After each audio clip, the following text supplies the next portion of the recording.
Witam, kolejna część testu przed nami. Tym razem pojedziemy w małą trasę około 30 paru kilometrów w jedną stronę. Trasa będzie łączona miasto, jak z tego co widzę korki w mieście, plus autostrada. Prędkość średnia 100 do 120 na godzinę, takie są ograniczenia na tym odcinku. Plus kawałek przez drogi pozamiejskie, więc zobaczymy jak to będzie wyglądało, jak przejdziemy te 30 parę kilometrów w jedną stronę i wrócimy. I jak będzie wyglądała sprawa z zużyciem prądu. No jestem bardzo ciekawy. Startujemy samochód.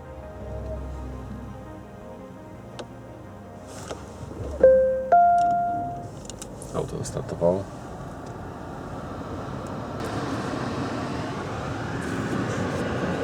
Na tą chwilę dane jeszcze z poprzedniej trasy. Przejechanych 39 minus 10, 29, prawie 30 km. Zlikwidujemy średnie zużycie. Zresetujemy na 0. O właśnie. I zobaczymy jak to będzie po tych 30 paru kilometrach. No nic, to jedziemy w drogę. Ok, krótki raport jak ta sprawa wygląda na tą chwilę. Przejechałem dopiero około 3 km po mieście. Średnie zużycie 12,4 kWh na 100 km. Zostało baterii 244 km energii na 244 km w ten sposób. Teraz wjeżdżamy na autostradę.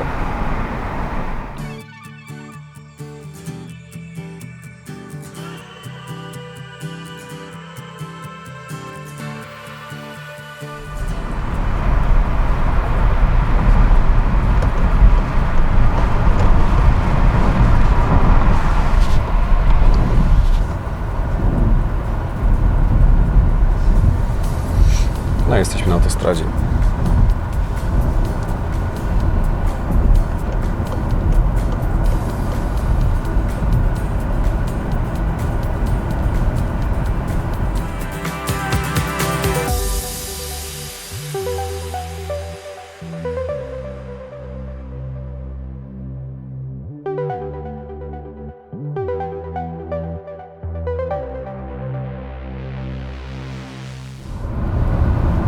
To można dodać. No, przy tej prędkości granica 90 na godzinę to oczywiście nie jest żadna oszałamiająca prędkość, ale jest tu bardzo cicho. Nie można było tego inaczej oczekiwać. Ale zaraz będziemy mogli troszkę przyspieszyć. Mamy zwiększony limit prędkości.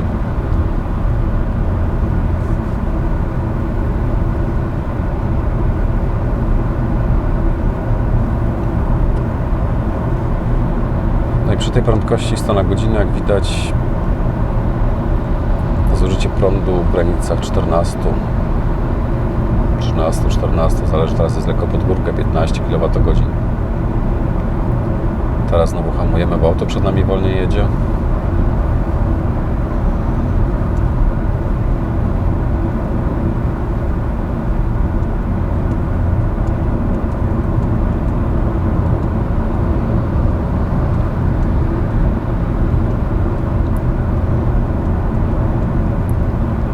No i widać, że zasięg drastycznie spada.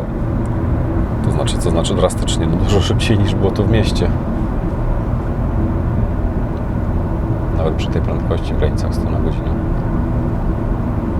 No a teraz mniej, bo mam przed sobą korek.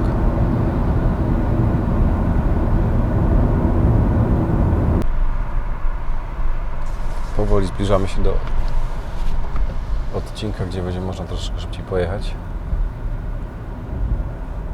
Bo na razie wlekliśmy się 80 na godzinę, był remont po drodze, nawet 60.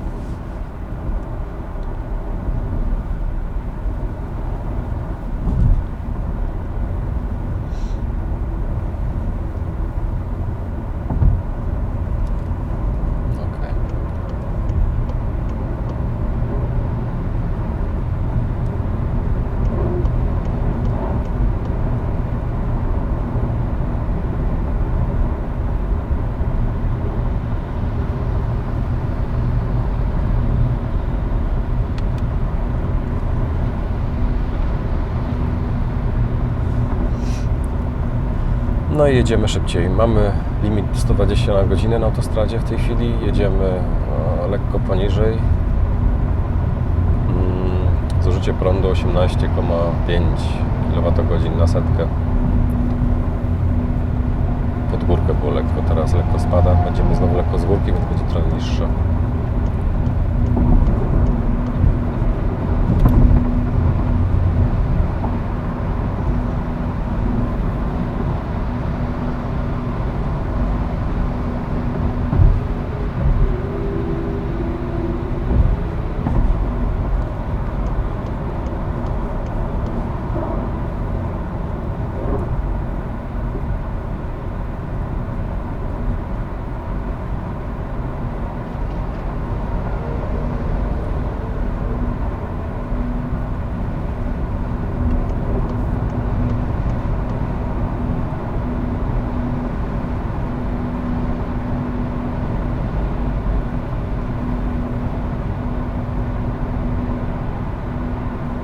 No i muszę Wam powiedzieć, jeżdżąc autem benzynowym, mając pustą autostradę przed sobą, aż korci, żeby wcisnąć gaz do dechy. Jeżeli oczywiście można, jeżeli nie ma ograniczeń. Natomiast tym samochodem, mając gdzieś tam w głowie, że jak wcisnę ten gaz do dechy, powiedzmy pedał gazu, pedał przyspieszenia, w sumie tak to się powinno mówić, ma się gdzieś w głowie tą blokadę, że wtedy spadnie zasięg i jedzie się wolniej. Zmusza to jakby troszeczkę podświadomie do wolniejszej podróży, wolniejszego tempa. Ale nie jest tak tragicznie. Wydawało mi się, że to będzie gorzej. Okej, ten kolega przed nami troszeczkę za wolno jedzie, on jedzie setką, bo trzeba będzie zaraz go wyprzedzić. Ma mało jakby rzeczywistości, jak on tak sobie będzie jechał.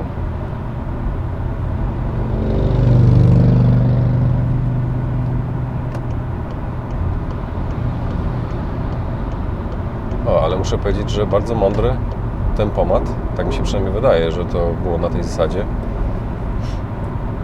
Mianowicie włączyłem kierunkowskaz w lewą stronę, chcąc wyprzedzić tego wolnego pana i auto przyspieszyło, mimo że odstęp do auta nie zmienił się i teoretycznie radar nie powinien pozwolić na przyspieszenie. Auto przyspieszyło, czyli skumało się, że zmieniamy pas i że chcemy wyprzedzić. Całkiem przyjemna funkcja, muszę powiedzieć. Nie wiem, czy to był przypadek, czy może dlatego, że troszeczkę bardziej odjechałem w kierunku lewej linii, ale wydaje mi się, że tak to się odczuwało, że auto jednak chce wyraźnie przyspieszyć w tym momencie.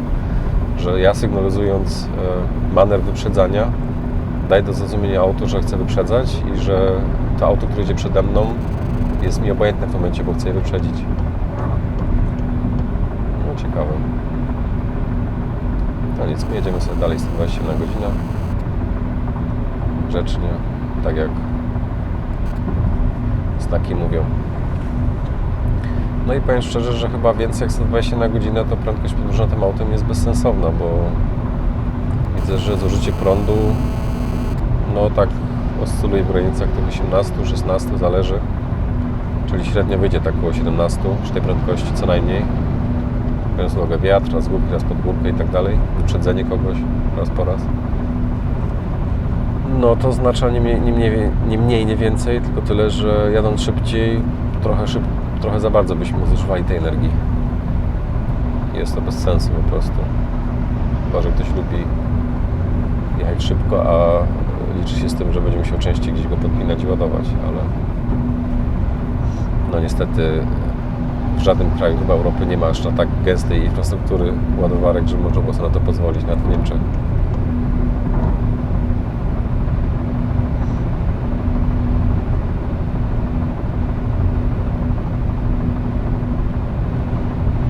Spoglądnę jeszcze raz, w jakim trybie jedziemy. Eko, bardzo dobrze. Taki tryb właśnie chcieliśmy. Kolejnego marodera mamy przed sobą. Sprawdzimy znowu dokładnie. Sprawdziłem jeszcze raz tą funkcję, włączyłem migacz i auto na pewno przestało hamować, bo do tej pory hamowało mi za tym tirem. A gdy włączyłem kierunkowskaz, przestał hamować i był jakby gotowy do przyspieszenia, nawet zaczął lekko przyspieszać. No i w momencie, gdy go wyminąłem, tego tira, auto przyspieszyło, więc ciekawa funkcja. Nie jest to tak, że muszę zjechać na pas, komputer obliczy dopiero, że nie ma nic przede mną i dopiero przyspieszy. Jest to duża oszczędność czasu i przede wszystkim nerwów, bo nieraz ktoś jedzie tam z tyłu i już Cię dogania chce wyprzedzać, a Ty się w lukę wpasowałeś i w tym momencie auto musi znowu mocno hamować, bo Ty dopiero zaczniesz przyspieszać. A tak? Auto się ładnie wpasuje w lukę, przyspieszy, wyprzedzi. Całkiem fajna funkcja, muszę powiedzieć, całkiem dobrze zrobiona.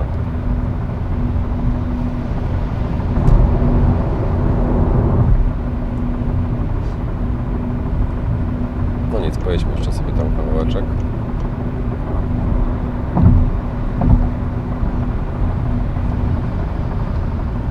O, tutaj auto zgłupiało. Zaczęło mi ostro hamować. Bo zauważyło, że ten Renault chce zjeżdżać, ale nie zauważyło, że już zjechał ten Renault. Ciekawe.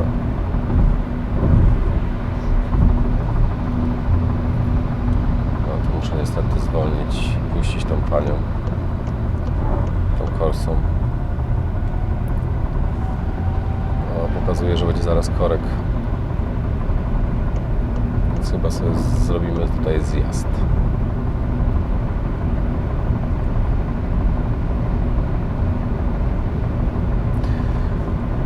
No cóż, mamy już te 30 km, które zaplanowałem na tę trasę, w sumie w jedną stronę zrobione, więc myślę, że wrócimy. Pojedziemy troszeczkę bocznymi drogami, zobaczymy jak tam to wszystko będzie się klarowało. Na razie mamy średnie zużycie około 13 kWh na 100 km, z czego więcej było autostrady, jak wiecie. W mieście było tylko około 5 km z przejechanych 30 w tej chwili. No ale jadąc z tą stałą prędkością około 120 jednak to zużycie na pewno było dużo większe. Okej, widzę, że chyba musimy jednak w jakimś korku stanąć. Pytanie teraz, w którym staniemy. Nie ten, co jest tu, tylko w tym innym może.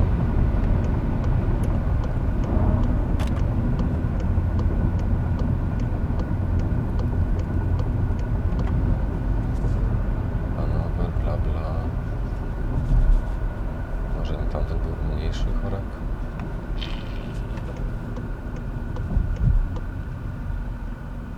Już sam, który był mniejszy. No nic, to w tym momencie przerwę naszą relację, bo chyba nie będziecie mieli ochoty oglądać, jak stoję w korku. Do zaraz. A propos stanie w korku, muszę się na chwilę włączyć. Mam włączonego autopilota, przepraszam, nie autopilota, automatyczny radar, tak, z funkcją hamowania. I fajnie się to zachowuje. Naprawdę, auto zatrzymuje się do zera w momencie, gdy musi.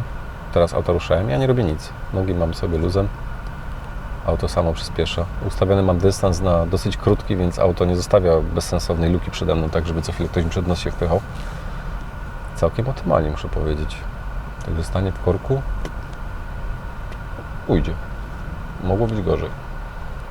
Mam co prawda tą pozycję odzyskiwania energii ustawioną na trójkę, więc hamuje dosyć mocno samochód. Dosyć brutalnie. Spróbujemy ustawić mu to na mniejszy poziom. A teraz to mogę zmienić. Ciekawe. Widocznie może na autopilocie to nie działa. No dobra, zostawmy go. Możliwe, że on w ogóle w ten sposób ma te poziomy zdeaktywowane.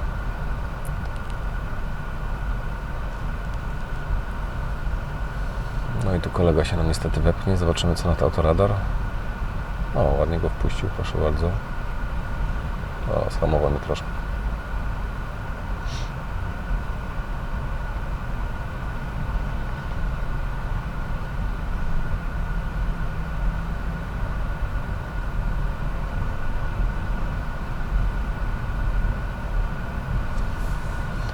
My zjeżdżamy tu z autostrady, nie chcemy stać w tym korku.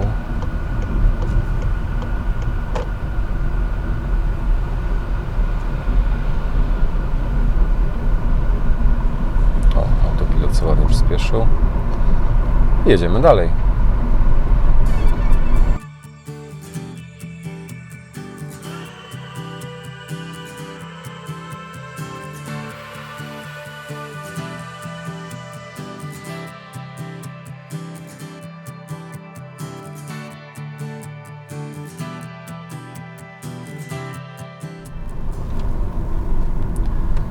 update trasy. Zmierzamy właśnie do celu oddalonego około 16 km od miejsca, gdzie w tej chwili jestem. I tam ma być szybka ładowarka. Może uda nam się podłączyć, zobaczyć, przetestować, jak to wszystko działa.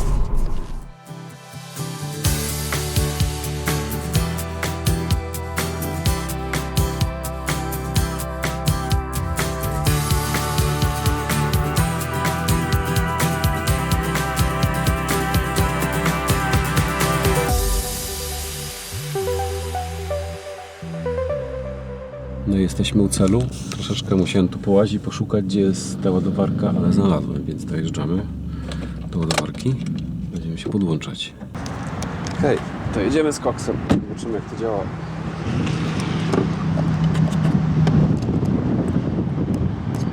Wciskamy wtyczkę. Co nam to mówi? Wybrać, jak chcę ładować. CCS. Mam podłączyć samochód. To jest CCS, wygląda tak mniej więcej. O, coś tu klikło. Zobaczymy, co będzie dalej.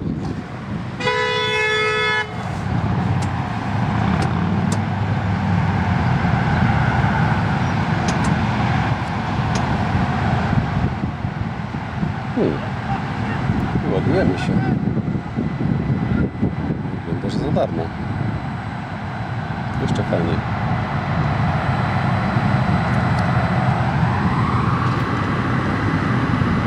%, mamy baterii w chwili obecnej. To jest ile załadowanej energii. Dla Waszej wiadomości, po tej ładowarce mamy jeszcze zwykłe złącze. Tak zwane typ 2. Tak to wygląda. I mamy jeszcze tak zwane Shadow, pasujące między innymi do Nissana Leaf. Tak to wygląda. My używamy CCS-a, czyli dosyć szybkiej ładowarki. Zobaczmy, jak to wygląda w aucie. Co nam to auto pokazuje? Auto nam pokazuje, że będziemy ładować około 25 minut.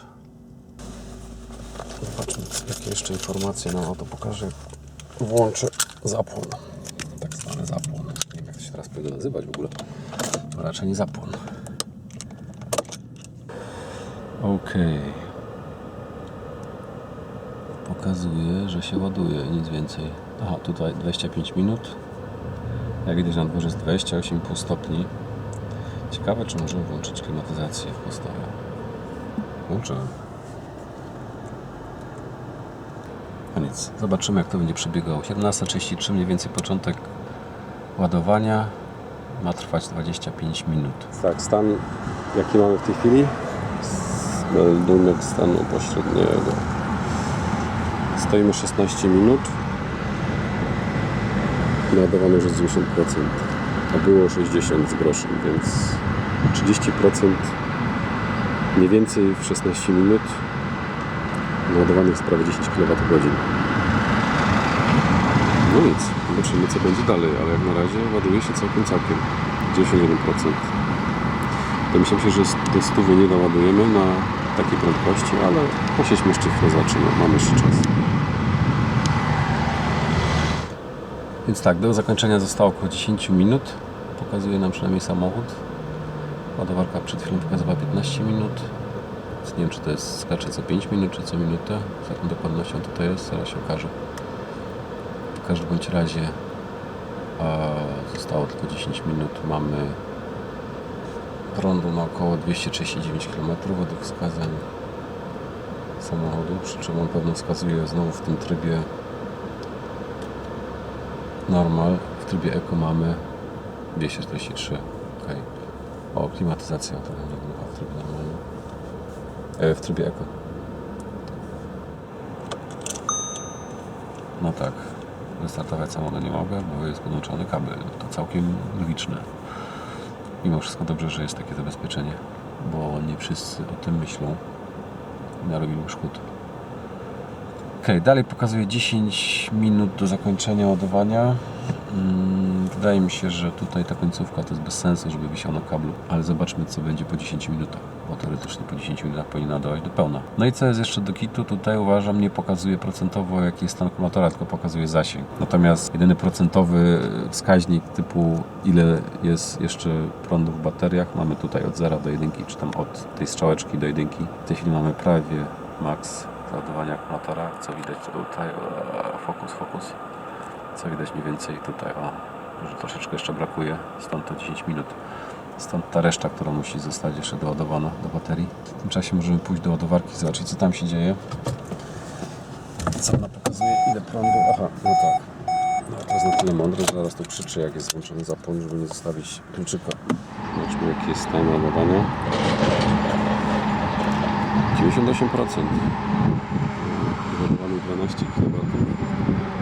Trwało to 25 minut. No wiadomo, teraz to troszeczkę wolniej wszystko będzie. Mały update. Tak jak przypuszczałem, tak jak to wyglądało na początku, wskaźnik pokazuje, że dokłada się do 5 minut. Tak więc jest to też troszeczkę minus, że tak powiem, bo fajnie by było, gdyby pokazywał nas dokłada się co do minuty, a nie skakał co 5 minut. Ile zostało do ładowania akumulatorów. No ale jest jak jest. Dobra, to czekamy jeszcze 5 minut. Powinno być wtedy w 100% nadawane.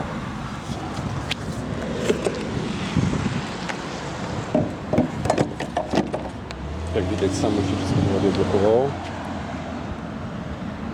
Zakładamy koreczek i w drogę.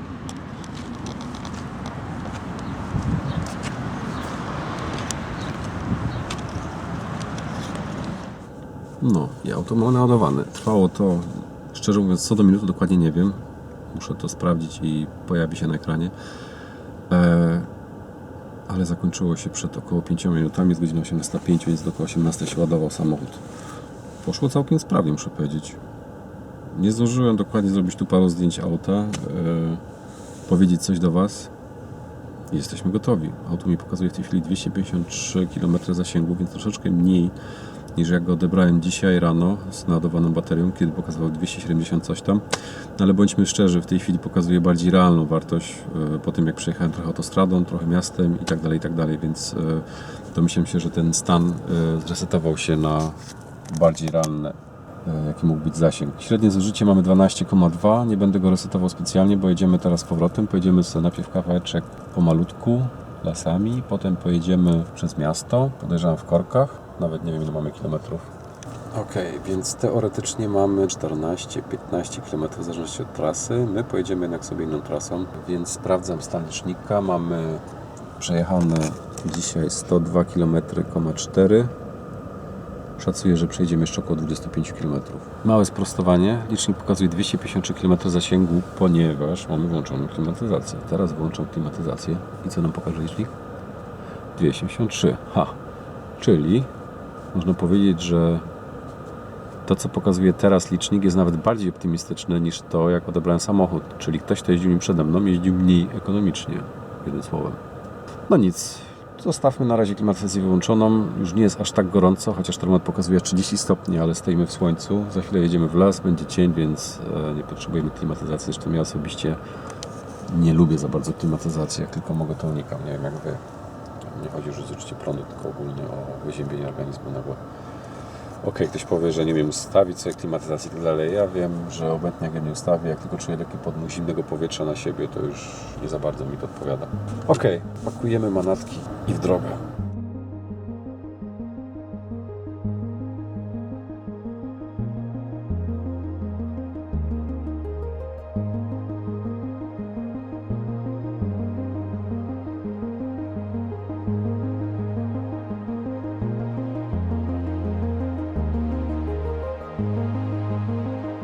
Tak więc tyle to trasa na dzisiaj. 80 km miała ostatnia trasa. W sumie przejechałem 120 km. Średnio zużyłem na tych 81 km 11,4 kWh na 100 km. Zasięg, który nam został, to około 278 km. Natomiast już patrzę tutaj w komputerze,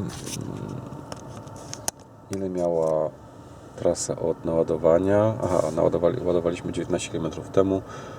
No pięknie, słuchajcie, zobaczcie, od naładowania jest 19 km, średnia prędkość 24 na godzinę, ok, to może nie jest jakaś rewelacja, ale zużycie 9,2 kWh na 100 km, no to już jest całkiem dobry wynik.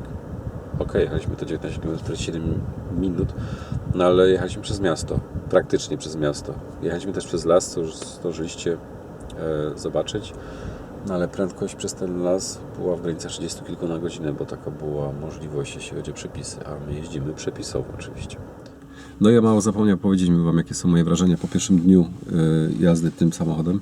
Więc tak, do miasta super, moim zdaniem. Rewelacyjny komfort, wystarczające osiągi, jak najbardziej, nawet w tym trybie Eco. Natomiast, mówię, pierwsze wrażenia po tych 120 km, super auto do miasta, rewelacyjny komfort, cicho, niskie zużycie prądu, rewelacja. Ja jestem w ogóle w szoku, że można w okolicach 10 kWh jeździć po mieście.